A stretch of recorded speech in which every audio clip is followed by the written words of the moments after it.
Mehrobdan chayon. Asardan Bobilar. Kambag'al boyoqchi oilasida tug'ilgan Anvar 3 yoshida otasidan, 7 yoshida onasidan ayrilib, opasining qo'lida qoldi. Opaning sa'y-harakatlari bilan u Solih Maxdum maktabiga o'qiydi.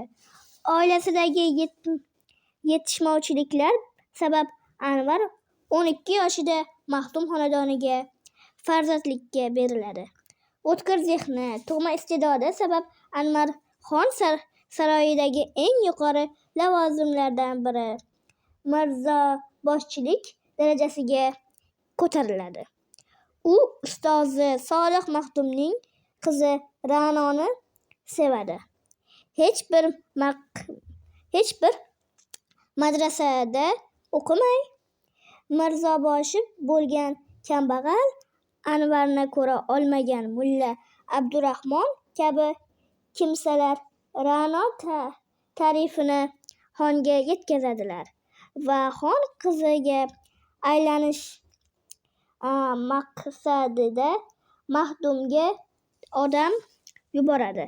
Anvar va Ra'no o'z muhabbatlarini himoya qilish uchun maqsadida ota uyidan qochishga majbur bo'ladi. Xon Anvarning qochishiga do'sti sultonni ayblab hibsga oladi va o'limga mahkum qiladi. 53-bob Chayonning namoyishi. Bu hech masjid hujrasi yana obod katta shamni tokchaga qo'ndirib, ochiq tanchaga pista ko'mir solib, ma'yus bir-biriga yonma-yon o'ltirg'uvchi ikki jufti qo'llarini olovga tovlar edilar. Hujraning to'ridagi tokchasiga 5-6 dona qalin muqovali kitoblar terilgan.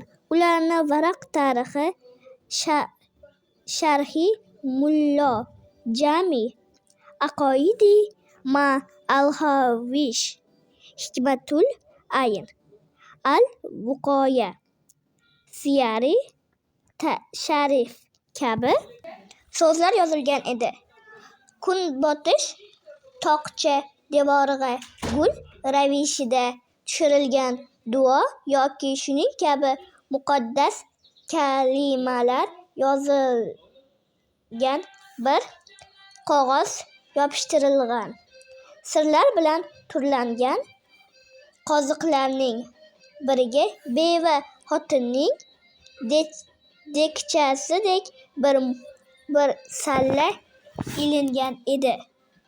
Shahodat jufti kasovni olib cho'g'nitdi va keng ko'kragini shishirib nafas oldi. Ajoyib, bedava dardda. Kalonshoh mirzo boshini irg'atib qo'ydi. Suygan yorim sen bo'lsang, ko'rgan kunim ne bo'lg'ay, deb davom etdi muftiy. Ululamir qadrshunos bo'lgandan so'ng qiyin ekan. Shu oppodarning qo'l ostiga ishlagandek devonni tashlab ketgan behroq. Sabr qiling, domla, sabr. Inshaalloh masobirin. Albatta, va lekin Sultonalidek bema'niga bosh ekkandan har ro'z 10 tayoq yegan yaxshi. Xuftonni o'qigandan so'ng tahorat yengillab yurguchi mulla Abdurahmon hujra eshigida ko'rindi. Kichkina xoncha boshidagi oq tepchima to'ppi va qor uzun soqoli uni hindiylarning savdogari qiyofatiga qo'ygan edi. Mulla Abdurahmon ichkari kirib, qoziqdagi sallani oq to'ppi ustidan kiydi. Men janoblarning so'zlari bilan uyga ovqat buyurmadim-a? Lozim emas, biz uylar ovqatlanib kelganmiz. Mulla Abdurahmon tancha yoniga kelib o'tirdi va yer ostida Shahodat muftiga qarab iljaydi. Shunday qilib, Mirza Anvarni qiz bilan qochdirdingiz. Qochirish bo'lsa, qochirdik, va lekin qordan qutulib, yomg'irga tutildik. Mulla Abdurahmon: Men eshitdim. Kullu yavmin batar. Bunisi undan ham qobihroq bo'ldi. 5 kundan beri yuraklar zardobga to'ldi. Mulla Abdurahmon dedi: Mufti kecha biznikiga yo'qlab borgan ekansiz. Siz ketibsiz. Men kulibman-da. Ko'p afsus qildik.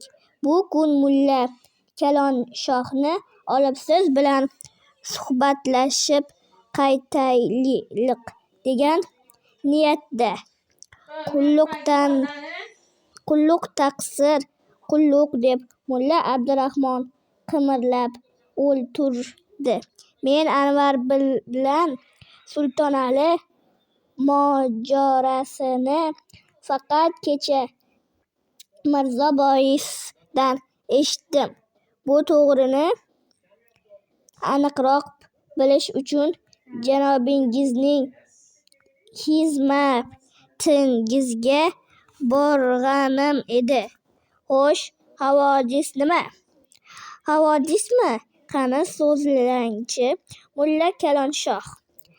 Kalonshoh so'zlay bering, degandek Shahodat muftining o'ziga ishorat qildi. Shahodat mufti ko'zini yumqirib, havodisdan sahifa ochdi. Havodis shuki, Anvar borasida sizning olgan nishoningiz jiddan to'g'ri tushib, biz kutgandan ham ziyodaroq samoraga erishgan, ya'ni mag'rur go'dagimiz qizni olib qochgan. Mulla Abdurahmon hakimona iljaydi. Shahodat mufti davom etdi. Chamasi nisfi kab yarim kecha asnosi do'stim deb yonida qiz Sultonalining uyiga kelgan. Sulton Ali tong otquncha ikki go'dakning qo'ynini puch yong'oqqa to'latib cho'qqan. Erta bilan ular uyquda yotganda Sultonali o'rdaga yugurib kelgan. Voqeani Tunqotarga so'zlab, Tunqotar xonga yo'liqib, xonning buyrug'i bilan yonlariga yasovullar olib kelsalar, oshiq-ma'shuq yo'q. Ular joyida Sultonaliga atalgan bir sabnoma bor. Chamasi Sultonali ablahlik qilib Anvarni bat oldirib qo'ygan va tong vaqti ular uyquda ekan. Choqda g'oyib bo'lib, Sultonali yana shubhani orttirgan bo'lsa kerak. Sultonali Anvar bilan qizni tutib berolmasa ham Baharxol xonga yaxshi ko'rinib, Anvarning o'rnini olishga muvaffaq bo'ldi. Barcha havodis mana shundan iborat. Abdurahmon hikoyani eshitgandan keyin bir necha vaqt so'zsiz o'ltirdi. Tanchadagi olovni tuzatar ekan, yer ostidan muftiylarga qarab ilg'aydi. Mirzo boyisdan ham shu molni eshitgan edim, dedi. Nihoyat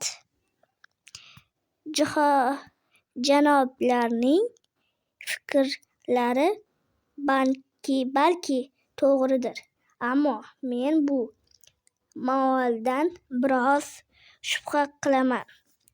Yana masalan, Abdurahmon qo'lini o'ylab yana biroz sukutdan o'ltirdi.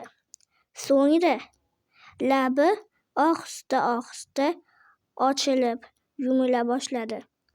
Ammo hammasi Sultonali bilan Anvarning o'yinidir, deb o'ylayman.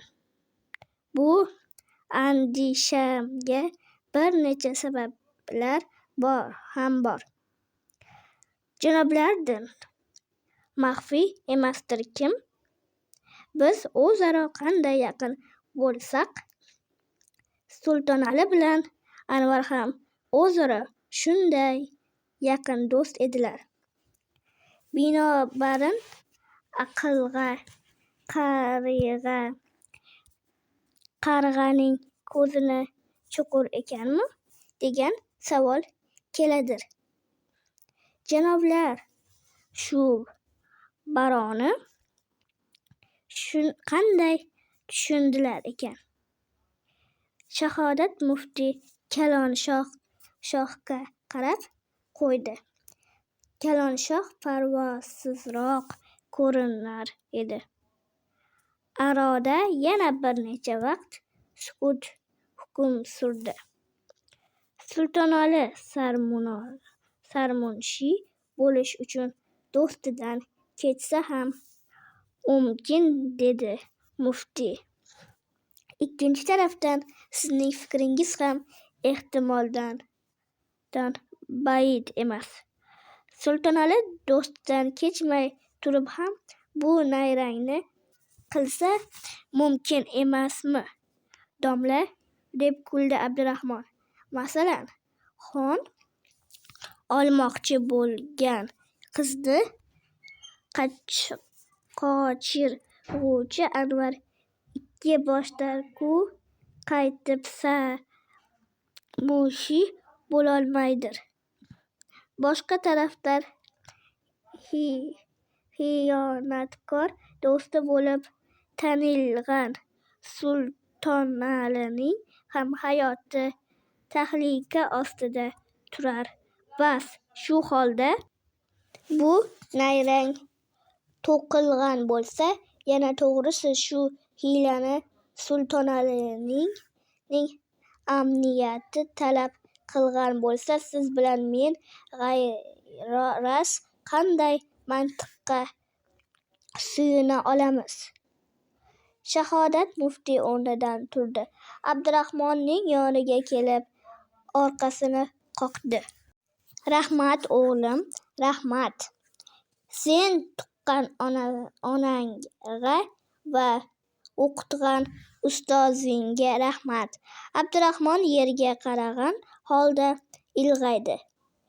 Shahodat muftiy uning aqliga tahsin o'qiy nos chakib o'z joyiga o'ltirdi. Mulla Kalonshoh, shu gap sizning aqlimizga aslo kelmabdi-da.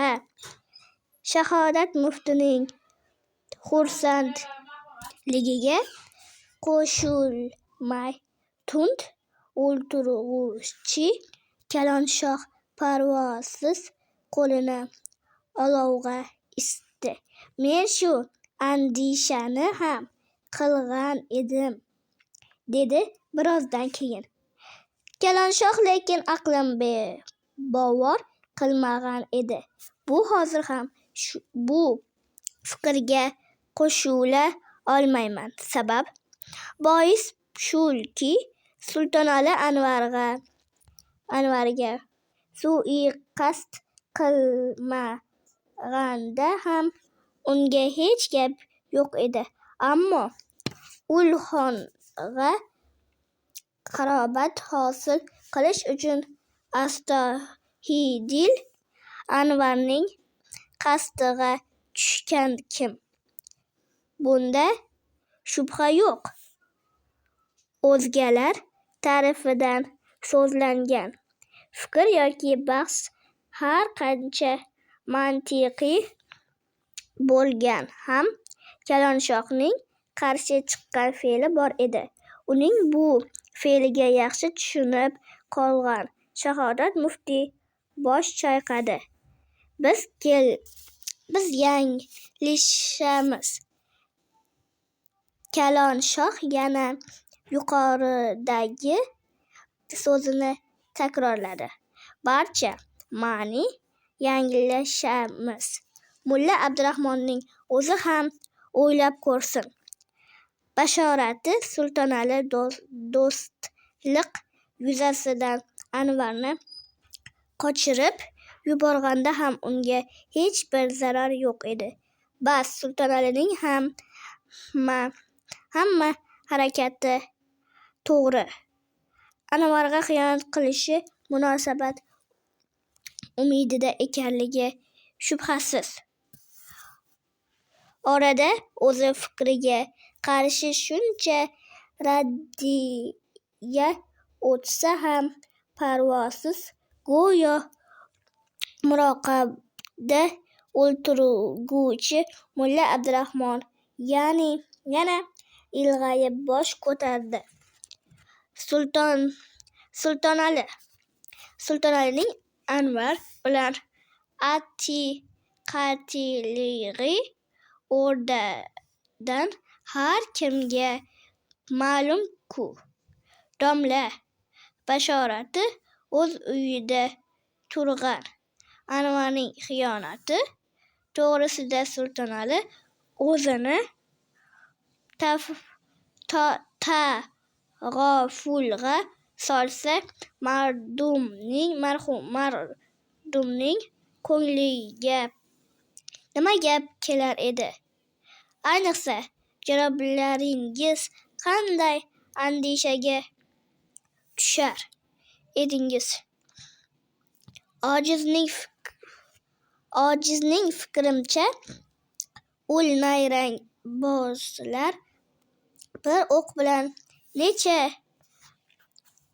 qushni o'lganlar.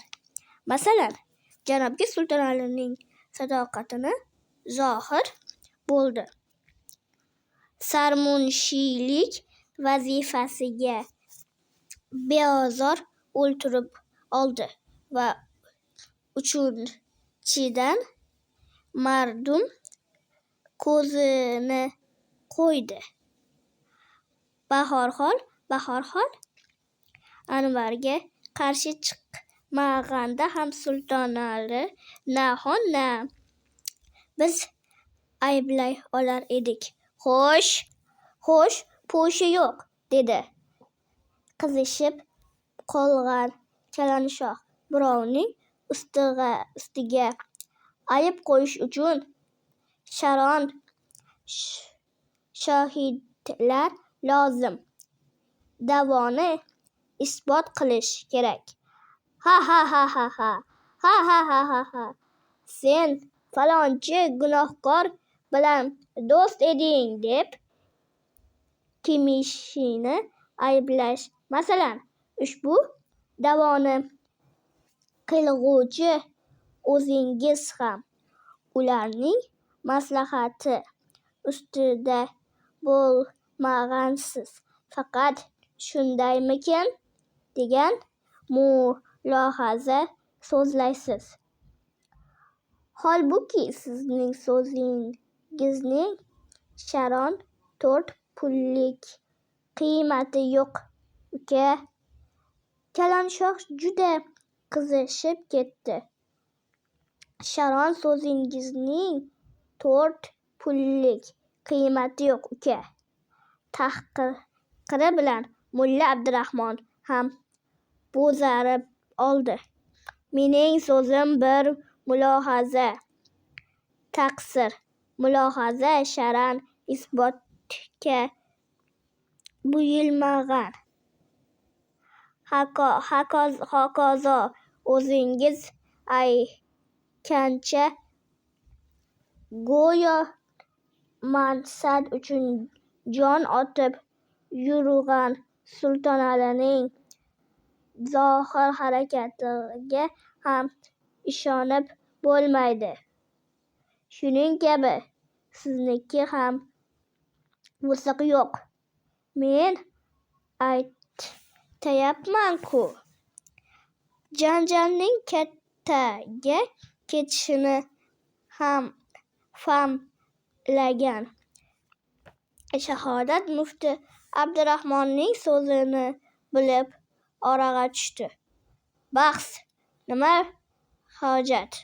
Mulla Chalanshohniki ham to'g'ri, sizniki ham haqiqat. Ammo hozirgi masalamiz qaysi fikr to'g'riligi ustida emas, qaysi yo'l bilan Sultonalini bu o'rindan olib tashlaymiz borasida. Ko'p yillardan beri birga yurib, o'z ruhiga tushunib qolgan Shahodat muftining bu so'zi bilan Chalanshoh ozgina yorishdi. Ana, bu boshqa masala, dedi Mulla Abdurahmonning fikrini to'g'rimi, egrimi surishtirmay, unga faqat bir tadbir deb qarasangiz, bu boshqa gap. Ammo maxfiy haqiqat deb bilish bus-butun xato. Shahodat mufti bu masalani yopib, ikkinchi tarafga ochishga shoshildi. Chunki Abdurahmon yana bir iljayib, ikki og'iz so'z aytsa, Chalanshohning og'zini tikish og'ir oshar. Shahodat mufti buni yaxshi anglar edi. Xolos, dedi mufti. Menda voqi halog'i faroh ham faqat shuning ustida. Yo'qsa, ilmi g'aybni kim bilibdir? Ammo Mulla Abdurahmon mulohazasining qiymati shunday, kim Sultonali muammosini tez hal qilsa bo'lar. Muftining siforish so'zlashi bilan Chalanshoh juda ham o'ziga kelib qoldi va hali qanday deb yovushgina so'rab ham qo'ydi. Hali oson, juda oson, dedi mufti. Biz Mulla Abdurahmonning mulohazasi ayni bilan janobga bir ariza yozamiz, xolos. Mulla Abdurahmon namoyishkor Chalanshohga qarab, o'ng qo'li bilan manglayini qashidi. Ammo Chalanshoh qanoatlanmagandek qilib bosh chayqadi. Xon Sultonalining sadoqatiga qanoat hosil qilgan. Yana shu holda u arizaga ishondirmi? Agar haqiqatni aytilsa, xon o'zidan boshqa hech kimga e'timod qilmaydir, dedi mufti. Xayr, Sulton Aliga e'timod qo'ygan ham bo'lsin. Yana bu taqdirda ham biz arizani yoza beramiz. Nega agar ishonsa Sulton Alini o'rdadan haydar, ishonmasa yana bizga nima zarar? Bu gap sizga qanday o'xshaydi, Mulla Abdurahmon? Abdurahmon ko'zini katta ochib to'g'ri topgan kabi bosh irg'atdi. Arizamiz o'rinlasa ko'p yaxshi. Bilaks, o'rdadan o'zimiz haydalurmiz, dedi Kalonshoh. Nima uchun? deb so'radi muftiy. Axir arizani kim berganligi ma'lum-ku. Yo'q, dedi muftiy. Biz ariza ostiga imzo qo'ymaymiz. Kalonshoh. Imzosiz ariza mutamaq bo'lmas. Mutamat bo'lsin bo'lmasin, bizga nima zarar berar? Shu ehtimolni xonning qulog'iga yetkazsak bas-da. Kalonshoh, kimning dastxati bilan yozilasiz? Bu oson. Siz bunisidan xotirjam bo'ling. Kalonshoh noiloj ariza yozishga rag'ib bo'ldi. Arizaning shu majlisida Mulla Abdurahmon huzurida yozilishi muvofiq ko'rilib, muftiy tahrirga o'ltirdi. Ko'p joyda adashib ketdim. Bu uchun uzr so'rayman. Agar sizlarga qilgan ijodim yoqqan bo'lsa, like bosib, obuna tugmachasini bosib ketinglar.